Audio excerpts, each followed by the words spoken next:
மணிகண்டன் அவர்கள் இப்பொழுது உரையாற்றுவார். எல்லோருக்கும் வணக்கம்.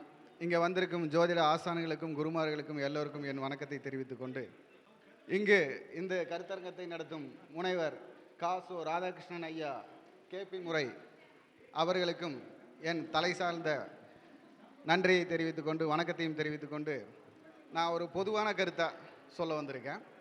அதாவது குருவோட தன் வீட்டுக்கு 12 இருந்தால் என்ன பலன் தருவார், அந்த பலனை நம்ம எப்படி எடுத்துக்கணும் அப்படின்றதுக்காக ஒரு பொதுவான கருத்தாக என்னுடைய கருத்தாகவும் இந்த கருத்தை நான் இந்த மேடையில் தெரிவிச்சுக்கிறேன். அப்போது குரு தன் வீட்டிற்கு 12 இருக்கும் பொழுது எதையும் 2ஆக தெரிகிறார். அதாவது முன் அனுபவத்தை கடந்து பின் அனுபவத்திலேயே அவர் நல்லது செய்கிறார். அப்போ அந்த குரு வீட்டுக்கு 12ன்னு சொல்கிறப்போ, தன் வீட்டிற்கு 12ன்னு சொல்கிறப்போ எந்த வீட்டில் இருப்பார் அப்படின்னு கேட்டிங்கன்னா, மீன ராசியாக இருந்தால் கும்பராசியிலும், தனுசு ராசியாக இருந்தால் விருச்சிக ராசியிலும் 12ஆம் வீட்டில் இருப்பார். அப்போது இந்த 12ஆம் வீட்டில் இருக்கக்கூடிய குரு என்ன பண்ணுகிறார், ஆணாக இருந்தால் என்ன செய்கிறார், பெண்ணாக இருந்தால் என்ன செய்கிறார் அப்படிங்கிறத ஒரு பொதுவான கருத்தை நான் சொல்கிறேன்.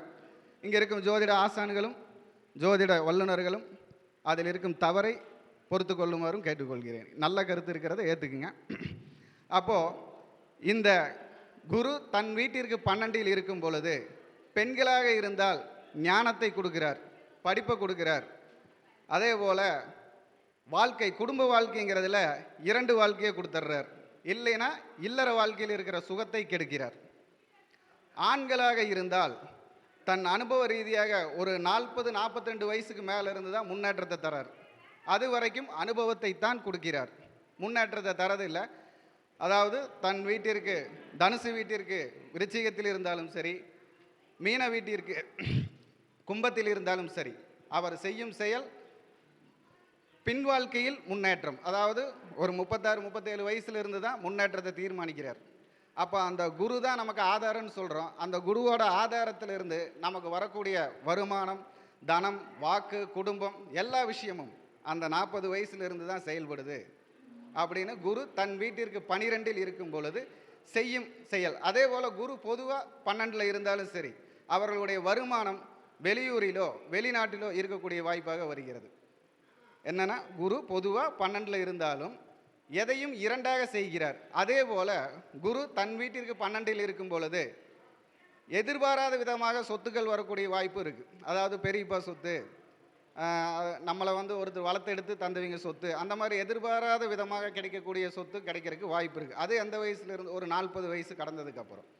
அதே போல் கடன் அப்படிங்கிற ஒரு அமைப்பு கண்டிப்பாக குரு அவர் வீட்டுக்கு 12 இருந்தால் கடன்கிற ஒரு அமைப்பு கண்டிப்பாக வரும். அந்த கடனும் அவருடைய 45-47 வயசுலேருந்து குறையக்கூடிய சக்தியை அவர் தருகிறார். ஏன்னா குரு 11ஆம் இடத்தில் பொதுவாக 12, அதாவது தனுசுக்கு விருச்சிகத்திலோ மீனத்துக்கு கும்பத்திலோ அப்படிங்கிறப்போ அது காலச்சக்கரத்துக்கு நமக்கு 11-8ஆக வருகிறது, பணபரஸ்தாலமாக. அப்போது அந்த விஷயத்தையும் அவர் செயல்படுத்துவார். எப்பொழுது? அனுபவ வயதிலிருந்து. அந்த அனுபவ வயது எப்போ எடுக்கிறோம்? அந்த குரு எந்த வீட்டில் இருக்கிறாரோ அந்த வீட்டின் தசாநாதனின் வயதும் அந்த குருவுடைய வயதும் கடக்கும் காலத்திலிருந்து எடுக்கிறோம். அந்த வயசுலேருந்து அவர் முன்னேறுகிறார். அதாவது இப்போ சனியோட வீட்டில் கும்பத்தில் குரு இருக்கார், தன் வீட்டுக்கு 12 அப்படின்னா குருவுடைய வயது காலம் 16, சனியுடைய வயது காலம் 19. இந்த 35 வருடங்கள் மேலே கொஞ்சம் கொஞ்சமாக அவர் தன் முயற்சியால் முன்னுக்கு வருகிறார் அப்படிங்கிற கருத்தை இந்த மேடையில் பதிவு பண்ணி எனக்கு இந்த வாய்ப்பை கொடுத்ததற்கு ராதாகிருஷ்ணன் ஐயாவிற்கும் இங்கே இருக்கும் அனைத்து ஜோதிட வல்லுநர்களுக்கும் ஆசான்களுக்கும் நன்றியை தெரிவித்துக் கொண்டு விடைபெறுகிறேன். வாழ்க வளமுடன், வாழ்க ஜோதிடர் ஒற்றுமை, வாழ்க வளமுடன்.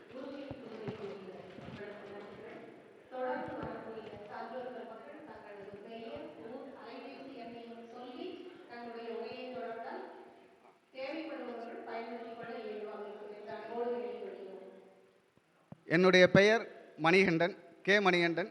என்னுடைய ஊர் கேரளா, பாலக்காடு. என்னுடைய ஃபோன் நம்பர் 8593970214, 8593970214 என்னுடைய ஃபோன் நம்பர்.